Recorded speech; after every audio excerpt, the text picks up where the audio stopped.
Welcome back to another video.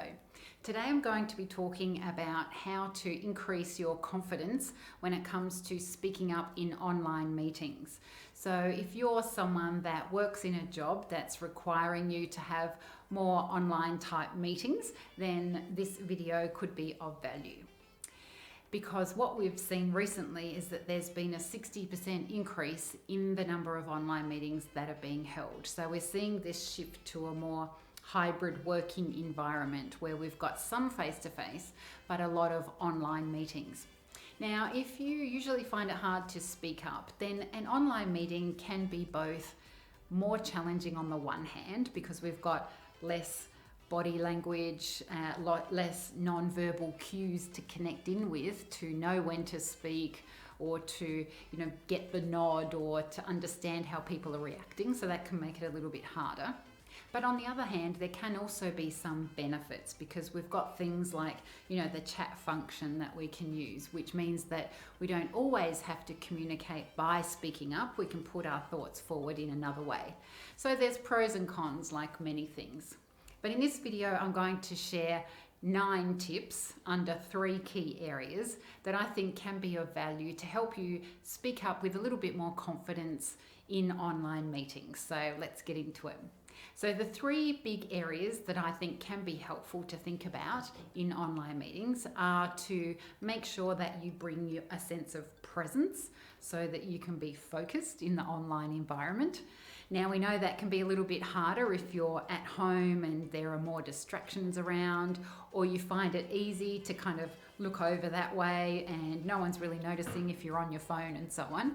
So bringing your presence and focus is one key area.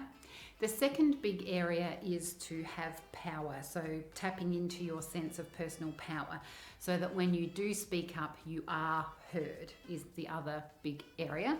And the third one is to bring your energy, because in an online environment, and when you're looking down the camera, then it can zap a lot of your energy away. And I know when I used to do quite a few TV interviews, and they would always say that you had to really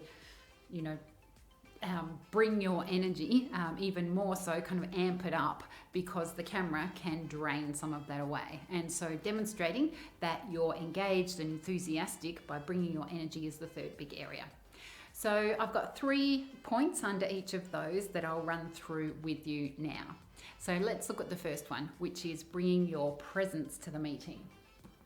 So presence is important to maintain focus. Now that can be, so that a lot of that is around being prepared and doing things before the meeting, but also having a couple of things that you can tap into during the meeting if you notice that your mind started to wander. So the first point I've got up here is to breathe. So before you jump online, just take a moment to take 3 deep breaths, in and out, and in and out, and that can really help you to shake off other things that might be happening. Now, a tip from Arthur Joseph, who's a voice coach to some of the world's leading athletes, sports people and politicians, is to imagine that you're being pulled up by a string. So when you're breathing in, imagine that you're being pulled up, up, up, up, up, and as you breathe out, you're just letting it go. Now, the great thing about breathing like that is that it increases the space in your diaphragm. So it's less like breathing in and your shoulders go up and make you more tense. It's more like breathing in and opening up your diaphragm, so that helps you to feel more grounded before you jump online. So that's the first tip, is to breathe before you jump on. The second one is to connect to your purpose. Now, sometimes what happens when we struggle to speak up, we feel a little bit nervous around that, is we put a lot of significance onto a meeting or onto our words. We can find ourselves kind of filtering our words and trying to be perfect or get it right. So we want to be able to let go of that by putting the meeting into a bigger context, which is connecting into your purpose. So if you're someone that's wanting to get ahead, to perhaps advance your career, to demonstrate that you're really a great contributor in a team, then it can be useful to keep that big picture in mind to reduce the kind of heavy significance that you might be placing around the meeting. So tip number 2 is to connect to your bigger purpose of why you're there. Now, the third one is to prepare yourself. It can be useful to go into a meeting knowing exactly what it is that the agenda is all about. What's the theme of the meeting? Maybe to prepare a few bullet points, jot down a few things that you want to say as little reminders. Because the more prepared you are, the more relaxed you can be, and the more present and focused you'll be able to find yourself feeling in the meeting. And that can be really useful when it comes to speaking up. Now, the second big area is the area of power. And the first point I've got under there is to tap into your physicality. Now, Amy Cuddy is a social psychologist, and what she's found is that if we undertake what she calls power poses, or get into power poses before a meeting, things like standing like Wonder Woman with your hands on your hips, standing up nice and straight for 2 to 3 minutes, that helps you to grow your confidence. So that can be really useful when you're coming into a meeting, but it can also be really useful in the meeting as well. So just notice if you start to slump or make yourself small, and consciously make yourself bigger, taller, more powerful, and that can help when you go to speak up. So the first tip under power is to connect into and use your physicality. The second point is to manage your self-talk. Now, managing your self-talk can go across the whole area of speaking up. It's a big one, but I've put it under power because our inner voice, our inner critic, can often get triggered at the point where we're just about to speak. Now, one of my clients who's a participant in my coaching program said to me recently that when she stands up to speak, it's like her thoughts fly away like seagulls. And that's exactly what can happen when our inner voice takes control. So notice if your inner dialogue is starting to distract you and it's starting to get really loud, and try to turn down the volume. Now, easier said than done, but one thing that can help is to say the phrase, "I'm doing the best I can right now with the resources that I have. I'm giving it a go. I'm stepping forward." Now, that's all about self-compassion. So practice dialing up the voice of self-compassion and dialing down those other inner critical voices. So that's tip number 2 under power. The third point under power is language.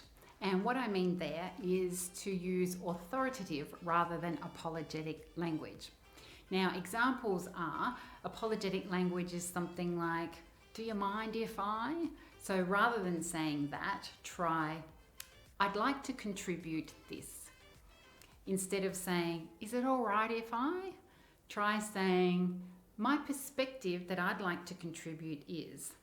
And instead of also being too direct, which sometimes we can do, so we can say things like, "I don't agree." Instead of being direct and putting people off, it's also good to be authoritative. So instead of saying, "I don't agree," try saying something like, "I understand that point of view and what I think is." So just being aware of your language can help increase your power. The third area I've got here is the area of energy. So bringing your energy, your light, your enthusiasm to the meeting can help you get noticed. Now, the first point I've got under there is to lighten up. This goes back to that point of not being so significant in a meeting. Bringing your energy by just lightening it up and knowing that life's not that serious. Now, one thing that can help with that is to find a photo of a time where you're having so much fun that every time you look at that photo, it makes you smile or laugh. Print that off, put it behind your camera, and so that when you're in the meeting, you can just glance at that and it reminds you to bring that sense of lightness, which can help to increase your energy. The second point I've got under energy is to engage. You can demonstrate that you are energetic and interested by staying engaged in the meeting. So when you jump on, use the chat function to say, "Hi, great to be here," to give little words of encouragement to others, to lean into the camera, to nod so that it indicates that you're listening and that you're present. That can really help to bring a sense of energy through engagement. Now, the third point I've got down here is the point of helping others, which is the final one. Now, Adam Galinsky has a TED Talk, which I highly recommend, which is called Speaking Up for Yourself. And in there, he talks about how helping others, what he calls the mama bear effect, can help you to find your voice. So if you notice that someone's wanting to say something, but they've been overlooked and haven't had the opportunity, you can help to draw attention to them. And that can help you to then speak up for yourself and find your voice as well. So I hope those tips were useful, those 3 areas of being present, getting into the right state, bringing that focus to a meeting, tapping into your personal power by using your physicality and your language, and bringing your energy, so lightening up and helping others. So if you're able to use those tips to grow your confidence, then that will help you to be seen, heard, and valued at work so that you can make the contribution that you're there to make.